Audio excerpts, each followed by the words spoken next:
I just wanted to make a quick tutorial for how to use Google Hangouts if you've never used it before. So if you log into your school account and you go to your school email, in the bottom left-hand corner, there's a little section that says Hangouts, and then your profile will be right there. Teachers use this quite a bit, so that's why you'll see them in my recent conversations, but you might not have anybody there, and that's fine.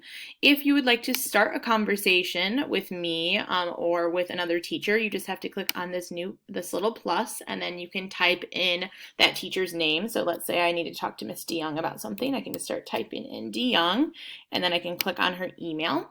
What that will do is pop up with a conversation box over here, and we can just start messaging back and forth. If she's not online or not active, she just won't respond right away, and that's okay because she'll see it when she does log in.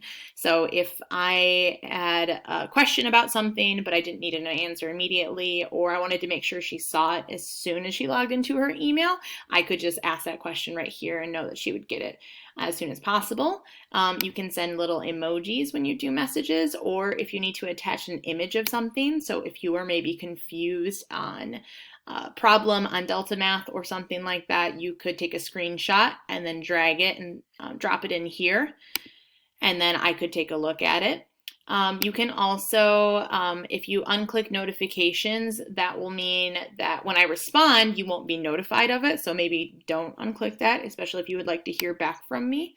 And then if you want to maybe add another teacher, so if you had a question for more than one person, you can create a group hangout. And so let's say I wanted to talk to Miss DeYoung and Miss Johnson about something. Then I could add and create a group so that now I can talk to the both of them about something specifically, okay? If you have any questions, please let me know, but GChat is a great way, or excuse me, Google Hangout is a great way to get a hold of me if you especially have just a quick question. If not, you can always send me an email as well.